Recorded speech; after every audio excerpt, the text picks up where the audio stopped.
क्या आपकी कार और बाइक पहले जितना माइलेज नहीं दे रही? मतलब जो टंकी भरवाने के बाद हफ्ते भर चलते थे वो 5 दिन में खत्म हो जा रही है, और आप टायर चेक करवा रहे हैं, सर्विस करवा रहे हैं, लेकिन फिर भी वही हाल है। मैकेनिक के पास जाते हैं और मैकेनिक कहता है कि भैया गाड़ी में नहीं, आपके पेट्रोल में ऊंचा है। ये जो आर्ग्यूमेंट करने वाले लोग हैं, ये सबसे देश में एंटी नेशनल। 20% इथेनॉल डालने के ऊपर देश में एक तो भी गाड़ी में टकरा रही क्या नाम? हमारी देश की सरकार आपने बहुत अच्छे काम कर लिए, लेकिन इस चीज के लिए मैं आपको कभी माफ नहीं करूंगा। अभी रिसेंटली मेरी 2022 की गाड़ी 2 दिन पहले ये बीच रास्ते में खराब हो गई। यार माइलेज इतना ज्यादा गिर गया है ना ये E20 के चक्कर में। एवरेज कितनी देर निकाल रही है आपके हाथ में? मुश्किल से मुश्किल 18-19। अगर आप इन परेशानियों से गुजर रहे हैं तो आप अकेले नहीं है गुरु, क्योंकि ये लाइन इस देश के हर मैकेनिक की जुबान पर है। और वजह यह है कि माइलेज सिर्फ आपका थोड़ी ना, पूरे देश का गिरा है।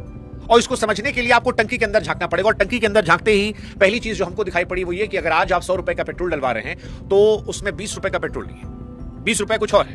क्या है, कब से है, क्यों है, ये सरकार ने पहले बताया नहीं। अब आपके मन में ख्याल आएगा कि कुछ सस्ता डाल दिया होगा, तो सरकार कह रही सस्ता नहीं डाला है, महंगा डाला है। हाँ, मतलब आमतौर पर हमें लगता है ना मिलावट सस्ती होती है, लेकिन सरकार कह रही है महंगी चीज डाली है, अगर टैक्स हटा के देंगे तो बहुत महंगा पड़ेगा। डाला क्यों है? सरकार का लॉजिक है उससे देश के अरबों रुपए बच रहे हैं।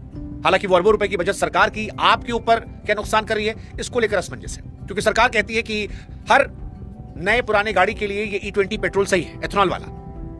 लोग कहते हैं अच्छा, लेकिन फिर जब लोग शोरूम में जाते हैं तो वहां बड़ा बड़ा लिखा होता है E20 वाले पेट्रोल के लिए नई गाड़ी तैयार।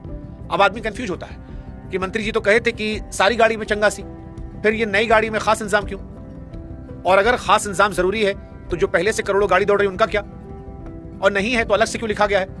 कोई एक तो गड़बड़ कह रहा है। सरकार के अपने बड़े बड़े दावे हैं, कुछ बातें हैं जो नीचे छोटी लिखी गई। आज उन छोटी बातों को हम बड़े अक्षरों में समझाएंगे, क्योंकि ये कहानी अब आपके पेट्रोल पंप और आपकी गाड़ी तक थोड़ी है, हमारे पड़ोसी देश भूटान तक गई है। खबर आई कि भूटान ने भारत से पेट्रोल लेने से मना कर दिया। हमारे मंत्रालय ने कहा झूठी है खबर, बाद में कागज निकलकर सामने आया। यानी इंकार की बात कागज से टकरा रही है। इसलिए जब पूरा देश एथेनॉल वाले तेल को लेकर परेशान है, चर्चा कर रहा है, कुछ अफवाहें हैं, कुछ जिज्ञासा है, कुछ स्कैम की बात चल रही है, कुछ गड़बड़ झाले की, तो हमको लगा कि तेल के खेल को पूरा एक्सपोज करते हैं। न सरकार का पक्ष लेते हैं, न अफवाह फैलाने वालों का।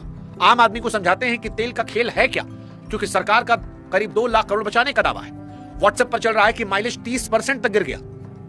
यूट्यूबर लोग कह रहे हैं कि भैया हमारा गाड़ी खराब हो गया, और वैज्ञानिक ऐसा झटका दे रहा है कि दोनों पक्ष चौंक जाएंगे। इसलिए आज अगले 10-15 मिनट में हम आपको बहुत सारी जानकारियां देने वाले हैं जो आपके लिए जानना जरूरी है अगर आप एथेनॉल पेट्रोल के असली खेल को समझना चाहते हैं। ये समझना चाहते हैं कि सरकार और सोशल मीडिया पर चल रही खबरों के बीच में कितना सच कितना फसाना है। पूरी